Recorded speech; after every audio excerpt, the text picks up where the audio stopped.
नमस्कार दोस्तों, स्वागत है आपका एमसीक्यू आईक्यू में। मैं आपको पढ़ाने जा रहा हूँ सीआरएम के एमसीक्यू क्वेश्चन। ये पार्ट 12 है, तो चलिए शुरू करते हैं। आज का फर्स्ट क्वेश्चन है, ग्राहकों के लिए अनुकूलित उत्पाद और सेवाओं और व्यक्तिगत ग्राहकों के साथ बातचीत का एक हिस्सा है। Customised product and service for customer and interaction to individual customer are part of. तो आप कस्टमाइज प्रोडक्ट करते हैं और सर्विस देते हैं कस्टमर को। ये किसका पार्ट है? तो हम बात कर चुके हैं, ये हमारा सीआरएम का पार्ट है, जिसको हम कस्टमर रिलेशन मैनेजमेंट बोलते हैं। नेक्स्ट क्वेश्चन है, कार्य निर्णय प्रक्रिया में एक स्तर से अलग स्तर तक जाने वाले ग्राहकों का प्रतिशत यह संख्या कहलाती है। परसेंटेज और number of customer who move from one level to the next level in the buying decision process is called. देखिए, जो हमारा कस्टमर होता है, चाहे उसको नंबर के हिसाब से मान लो या परसेंट के हिसाब से मान लो, अगर वो एक लेवल से लेकर दूसरे लेवल तक जाता है, प्रोडक्ट खरीदने के स्तर की बात हो रही है, बाइंग डिसीजन की बात हो रही है, तो उस प्रोसेस को क्या बोलते हैं? तो कन्वर्जन रेट, इसको बोलते हैं परिवर्तन दर। इंपॉर्टेंट क्वेश्चन है। कोई भी चीज अगर कन्वर्ट होती है या कन्वीनियंस होती है तो उसको कन्वर्जन रेट बोलते हैं। नेक्स्ट क्वेश्चन है, ग्राहक मूल्य विश्लेषण में तीसरा चरण क्या है? The third step in customer value analysis. तो जो कस्टमर वैल्यू एनालिसिस है ना, उसकी तीसरी स्टेप क्या है? तो इसका करेक्ट आंसर है गुण महत्व का आकलन करना और कंपनी के प्रदर्शन का मूल्यांकन करना। ये तीसरी स्टेप है कस्टमर वैल्यू एनालिसिस की। तो इसका करेक्ट आंसर हो जाता है ऑप्शन ए और बी दोनों। नेक्स्ट क्वेश्चन है, process of managing information about the customer to maximise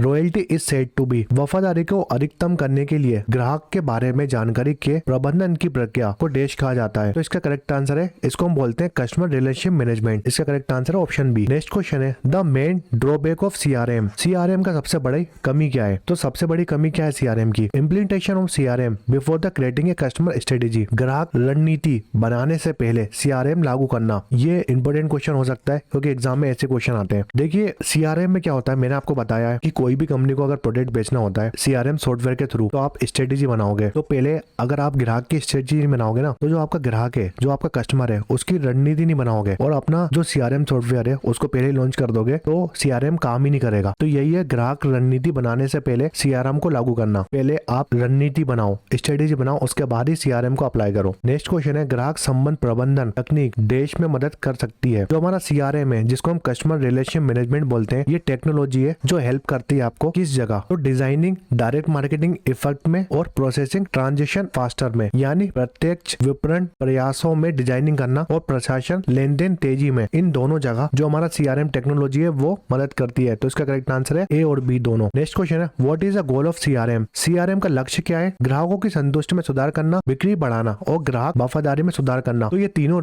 लक्ष्य हैं हमारे सीआरएम के। तो इसका करेक्ट आंसर है उपयुक्त सभी, all of the above. Improve the customer satisfaction, मैं बता चुका हूँ, इंक्रीज द सेल और इंप्रूव द कस्टमर लॉयल्टी। ये तीनों मैं पॉइंट पढ़ा चुका हूँ आपको सीआरएम में। तो इसका करेक्ट आंसर है ऑप्शन 4। नेक्स्ट क्वेश्चन है, विश्लेषणात्मक सीआरएम में व्यापक समझ के प्रयोग में निम्नलिखित में कौन सी विशिष्ट प्रवृत्ति है? Which of the following are the destructive feature of big data being used in analytical CRM? होता है उसमें जो डिस्ट्रक्टिव फीचर होता है, अगर हम ज्यादा बड़ा डेटा यूज करें तो उसको 4V से डिनोट किया जाता है। तो वो 4V कौन से हैं और इसकी प्रोसेस पूछा है, तो वॉल्यूम, वेराइटी, वेलोसिटी और वेरासिटी, ये चारों V होते हैं जो एनालिटिक सीआरएम में यूज होते हैं। इसका करेक्ट आंसर है ऑप्शन ए, घनत्व, विविधता, वेग और सरपता, ये चारों V होते हैं। याद रखो, इंपॉर्टेंट क्वेश्चन है। नेक्स्ट क्वेश्चन है, मेज द फॉलोइंग पूछा है, possible level of customer expectation और एग्जांपल दिए हैं। तो नॉमिनेटिव एक्सपेक्टेशन होती है, एक्सेप्टेबल एक्सपेक्टेशन होती है, मिनिमम ट्रबल एक्सपेक्टेशन होती है और एक्सपीरियंस बेस्ड एक्सपेक्टेशन होती है। जो मानक प्रत्याशा होती है ना, उसका उदाहरण क्या है? तो मानव प्रत्याशा का उदाहरण है ऑप्शन 4। क्योंकि ये रेस्टोरेंट काफी महंगा है, इसलिए इसका खाना और सेवा उत्कृष्ट होना चाहिए। तो कोई भी मानव है, उसकी एक्सपेक्टेशन क्या होगी? अगर मैं ही कोई रेस्टोरेंट में जाता हूँ तो मेरी एक्सपेक्टेशन क्या होगी? अगर कोई महंगे रेस्टोरेंट में जाता हूँ मैं, ठीक है, तो उसकी सेवा, उसकी सर्विस और उसका खाना अच्छा होना चाहिए। मेरी यही एक्सपेक्टेशन होगी ना उस रेस्टोरेंट से। तो ये जो एग्जाम्पल है फोर्थ वाला, ये किसका एग्जाम्पल है? नॉमिनेटिव एक्सपेक्टेशन का या मानव प्रत्याशा का एग्जाम्पल है। फिर नेक्स्ट है स्वीकार्य प्रत्याशा। तो स्वीकार्य प्रत्याशा का एग्जाम्पल क्या होगा? इसका एग्जाम्पल होगा, मैं आशा करता हूँ कि ये रेस्टोरेंट पर्याप्त ढंग से सेवा प्रदान करे। ये है इसका एग्जाम्पल। फिर न्यूनतम चाह प्रत्याशा। न्यूनतम चाह प्रत्याशा का एग्जाम्पल क्या होता है? मैं इस रेस्टोरेंट से बहुत खराब सेवा की आशा करता हूँ, परंतु यहाँ इसलिए आया क्योंकि मैं कीमत कम है। तो मिनिमम ट्रबल एक्सपेक्टेशन, आपकी मिनिमम एक्सपेक्टेशन क्या होगी? आप किसी खराब रेस्टोरेंट में जाओगे तो आप जानते हो कि वो रेस्टोरेंट अच्छा खाना नहीं देता, मगर आप जब भी क्यों गए? क्योंकि वहां पर जो उसका प्राइस है ना उस रेस्टोरेंट का, वो बहुत कम है। फिर लास्ट है एक्सपीरियंस बेस्ड एक्सपेक्टेशन या अनुभव आधारित प्रत्याशा। तो अधिकांश समय ये रेस्टोरेंट काफी अच्छा अच्छा है, परंतु जब उपभोक्ता अधिक होते हैं तो सेवा धीमी हो जाती है। तो आपको पता है कि वो रेस्टोरेंट काफी अच्छा है, मगर जब भीड़ बढ़ती है, कस्टमर बढ़ते हैं, उसकी सेवा में कमी हो जाती है, या सर्विस होती है ना उसकी, वो डाउन हो जाती है, सर्विस अच्छी नहीं दे पाता अगर कस्टमर बढ़ते हैं। तो आपको पता है,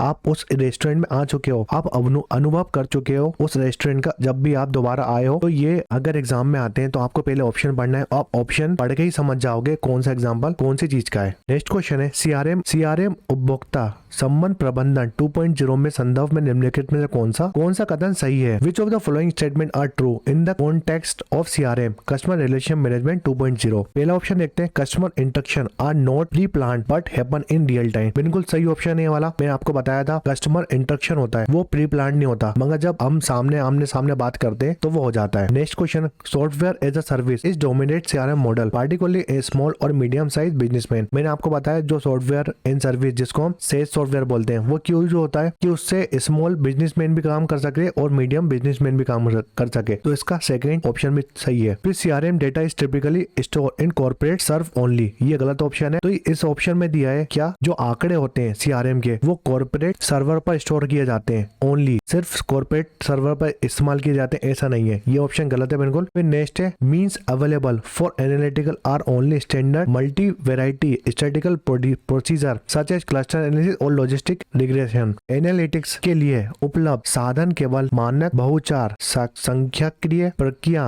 जैसे क्लस्टर एनालिसिस और लॉजिस्टिक एनालिसिस के लिए होते हैं। तो ये ऑप्शन भी गलत है। फिर जो पांचवा ऑप्शन है, CRM 2.0 use massive amount of structure और अनस्ट्रक्चर डेटा। बिल्कुल जो सीआरएम 2.0 है वो स्ट्रक्चर और अनस्ट्रक्चर डेटा के लिए यूज होता है। तो इसका करेक्ट आंसर है फर्स्ट ए, बी और ई। तो ऑप्शन सी वाला ए, बी और ई ओनली। ये पार्ट 12 था सीआरएम के क्वेश्चन कर रहा हूँ मैं आपको। वीडियो पसंद आए तो लाइक करें, शेयर करें, सब्सक्राइब करें एमसीक्यू आईक्यू को। Thanks for watching MCQ IQ. पहले वाले वीडियो ने देखे तो प्लेलिस्ट में जाके देख सकते हैं और कमेंट शेयर में कमेंट करके बताएं वीडियो कैसा लगा।